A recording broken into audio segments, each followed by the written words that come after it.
Dennis Rodman, Bad as I Want to Be. Acknowledgements. My deepest thanks to God. Without you, there'd be nothing. Alexis, my daughter. I hope someday this book helps you understand your daddy. You are my inspiration for living, and I love you more than life. Brian Rich, for coming into my life. You are my best friend, and I love you. Steve Ross, for his unbelievable vision and commitment to making this book a reality.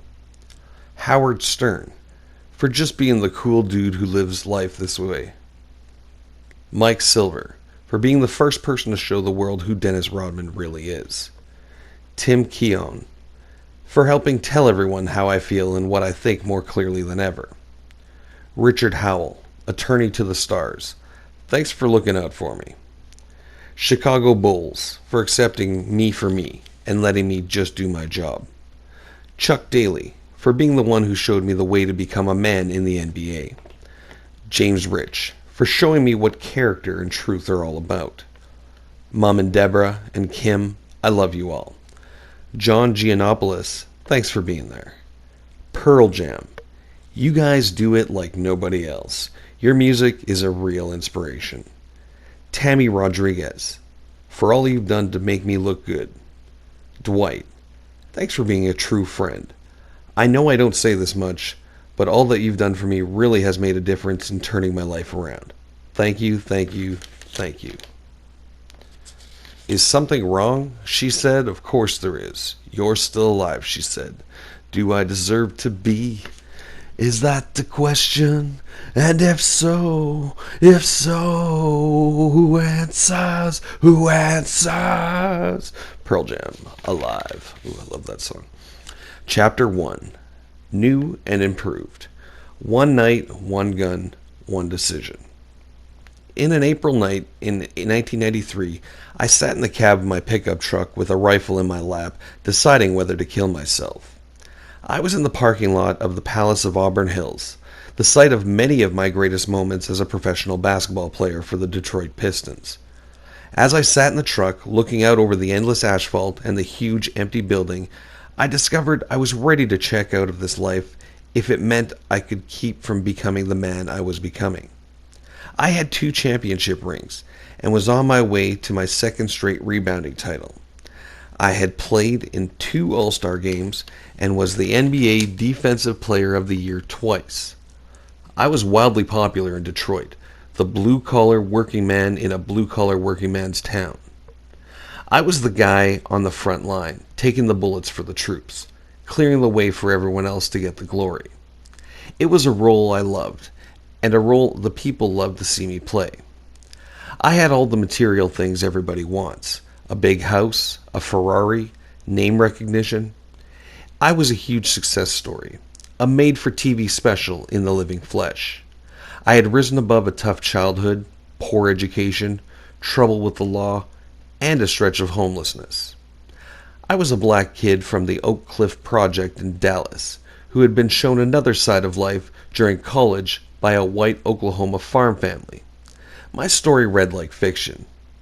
From the outside, I had everything I could want. From the inside, I had nothing but an empty soul and a gun in my lap. Earlier that night, I wrote a note to a friend of mine, Sheldon Steele, explaining how I was feeling at the time. I drove over to his house late that night, dropped off the note, and drove to the arena. I don't remember exactly what the note said, but I was letting him know I wasn't sure I could continue on my current path.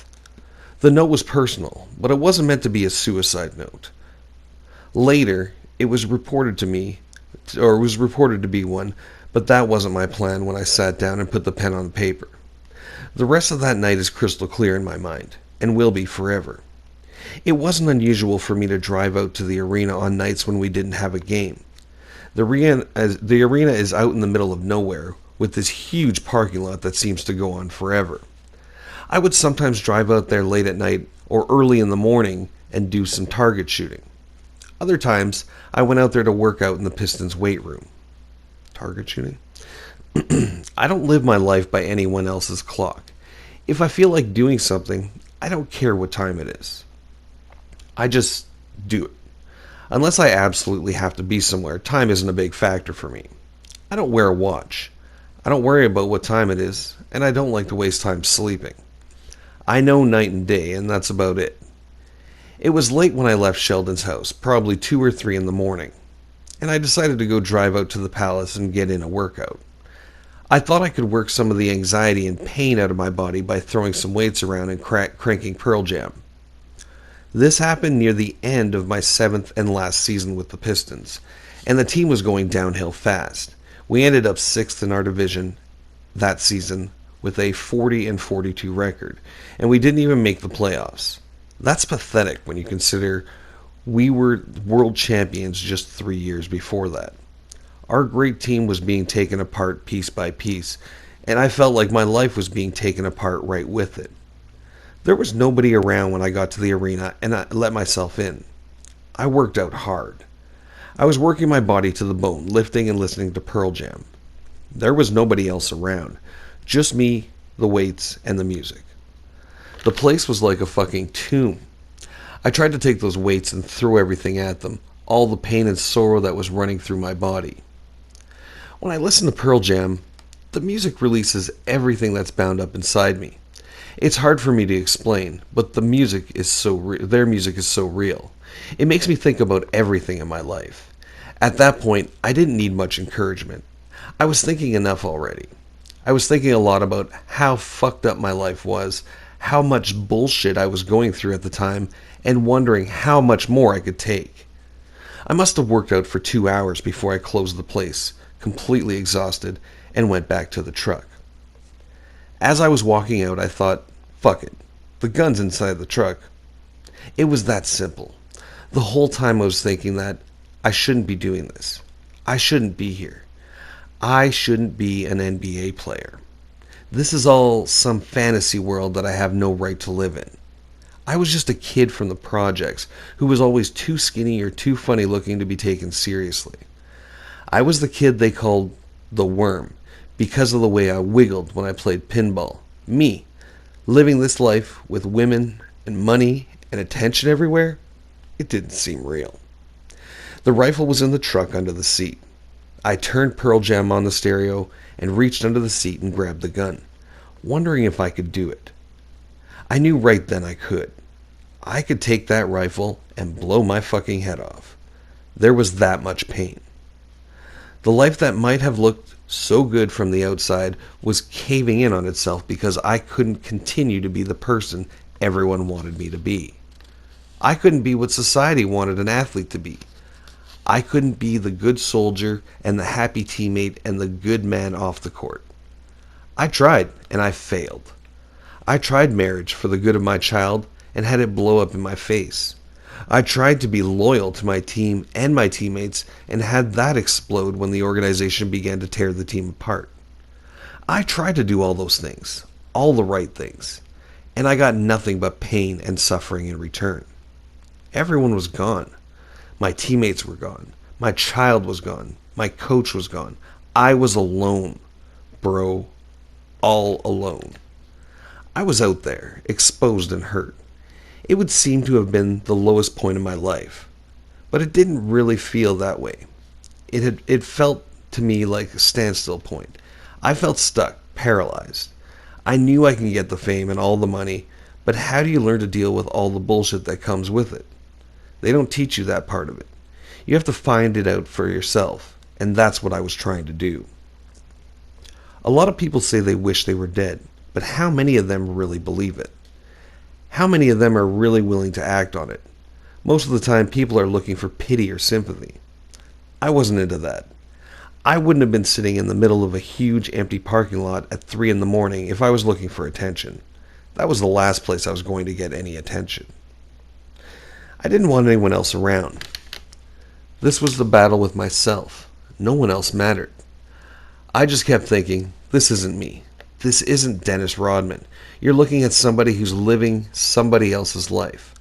I was sitting there wishing I could go to sleep and wake up in Dallas, back home. A normal, grinded out 9-to-5 guy, just like I was before any of this lightning struck in my life. I was burning a big hole in my soul. And for what?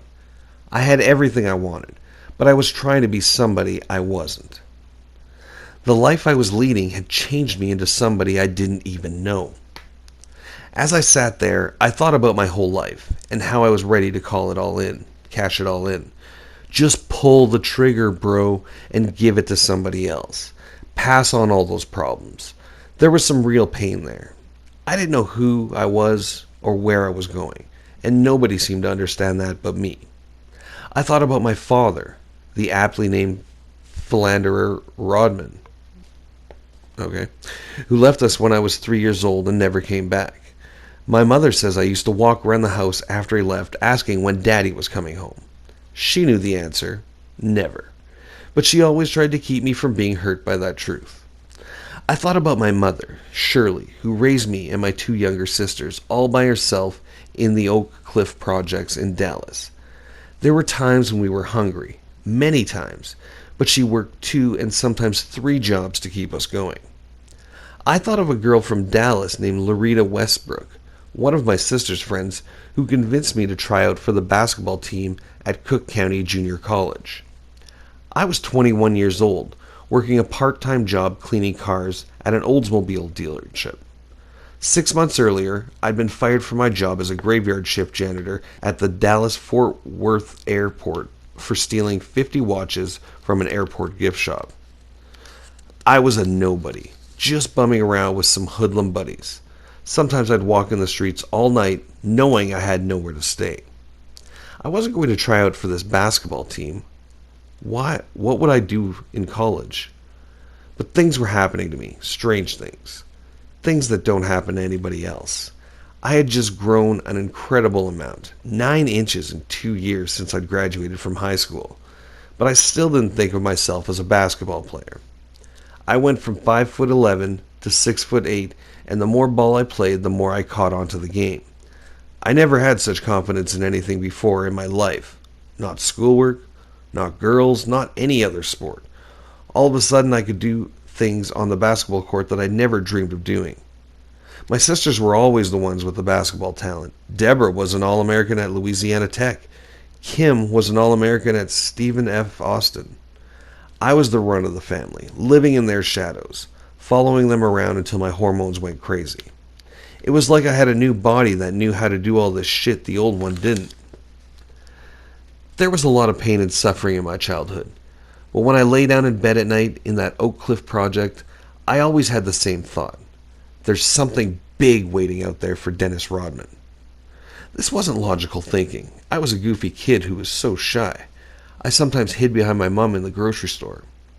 It didn't seem that anything major would ever happen to me. But I didn't think I was just kidding myself. I didn't think it was foolish. I didn't think it was foolish kid stuff. I put reason aside and honestly believed I would be famous someday. But I never thought of basketball as an outlet for me until I started growing and Loretta Westbrook saw me play and arranged for the tryout at that little school in Gainesville, Texas, about an hour's drive from the projects. Loretta had seen me play, and she had played at Cook herself. Turns out she was a damn good talent scout. Something made me go to that tryout. Maybe it had to do with those childhood dreams, but something pulled me to that school. For some reason I believed her. I guess somewhere inside me there was a part of me that believed in myself. I took it from there, with a few bumps in between, and made myself into an NBA player. I can honestly say I never had anything handed to me on my way to the NBA. I came out of nowhere, like I do when I fly in for a rebound. Nobody made me, I made myself. But as I sat in the pickup, my confidence was gone. I wasn't sure of anything anymore. I was a guy with a gun in an empty parking lot. I thought a lot about how I got where I was and how I wouldn't care if I had to go back. I wanted to be normal. The NBA life of adulation, money, and women was wearing me down. At that point, I could have done without fame and money. As I sat in that pickup, I honestly thought I would have been happier back in the fucking airport pushing a broom for $6.50 an hour. I had a beautiful daughter who was 4 years old at the time. A daughter I rarely saw because of the nasty shit that followed my divorce from my ex-wife Annie. The marriage was a mistake in the first place. It only lasted 82 days and created a lot of pain and suffering that I still feel. I got burned in a bad way. Or I got burned in a bad way. Basketball was always my release from those problems. We won the NBA Finals 2 years in a row with the Pistons, and we were still a pretty young team after our second title. We were the bad boys, and we lived up to our name. Some guys were getting older, but the core, Isaiah Thomas, Joe Dumars, Bill Laimbeer, John Sally, me, were still young enough to have a few good years together. I thought we were set for a while. I thought I could stay there my whole career, really, but that went away too. First, Rick Mahorn left, then Vinnie Johnson, and James Edwards, and Sally. Laimbeer wasn't playing very much, and all of a sudden the team was falling apart, and there weren't enough guys around to pick up the slack. I looked around and figured, okay, I'm next in line to leave, and I was right. By then, the bad boys were like something from a history book. When we were winning championships, Chuck Daly used to sit us down and say, remember these times, it'll never get any better. He was right, man.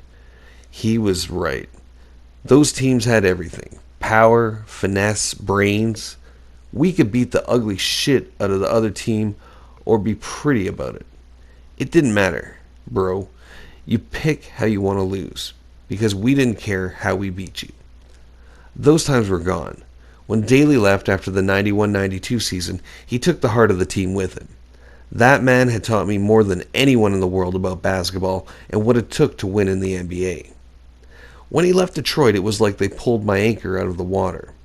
All of this was running through my mind. Personal problems, professional problems, everything.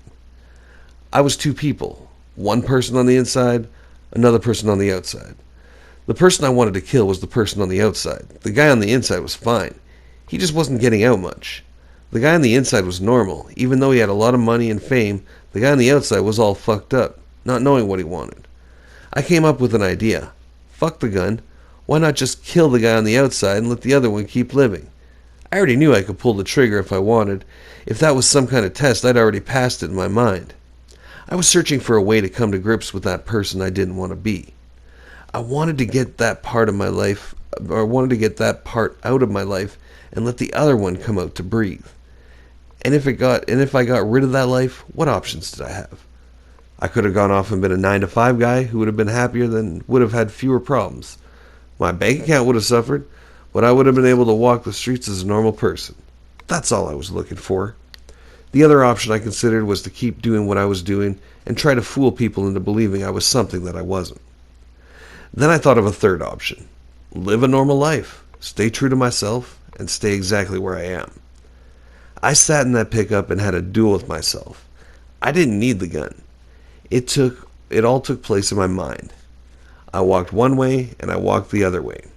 At 10 paces, I turned and shot the imposter. I killed the Dennis Rodman that had tried to conform me to what everybody wanted him to be. The choice I had to make was this. Did I want to be like almost everyone else in the NBA and be used and treated as a product for other people's profit and enjoyment? Or did I want to be my own person, be true to myself, and let the person inside me be free to do what he wanted to do, no matter what anyone else said or thought? In that parking lot, I realized I could do both things at once. I could be a successful and prominent basketball player and stay true to myself. This was a huge turning point in my life. At that point, I could have gone through with it. I could have pulled the trigger. But that would have been the easy way, the cheap way. Instead, I dealt with it and solved the problem. When I realized I could turn my back on everything teammates say, coaches say, and society says, I felt free. It was like I came out from under the water and took a deep breath. After that, I went to sleep. Everything after that is something of a blur. I woke up with a couple police officers at my window. Sheldon had called the police, thinking I was really going to kill myself. Those guys were wondering what the hell was going on. The gun was on the seat next to me, and I was sleeping like a tired dog. Once it was over, it wasn't a big deal to me. I had my crisis, come to my conclusions, and gone to sleep. But the Pistons thought differently. They wanted to put me in the hospital. They wanted to give me some time off. They thought I'd gone off the deep end. When they told me about going to the hospital, I said, "Nah, I'm cool, bro. It was no big deal." They said at least they wanted me to see a psychiatrist, so I did that. Right away that morning, we talked about what I had done and why I had done it. We talked about the things that were running through my head and why I thought this life was pulling me apart. I told him the whole story and how I took care of it. This went on for a while, and finally the psychiatrist looked up to me and said, "There's nothing wrong with you." "I know that," I said. "There's nothing wrong with me at all." Death has always been a prominent place in my mind. I've thought about killing myself, and there are times when I thought somebody might kill me. That's part of fame, dealing with the reality that somebody might dislike you enough to come after you. It's a wild notion, but I think everybody in my position feels the same thing, to one degree or another. With me, it's more of a factor because I live so hard, and I live so open.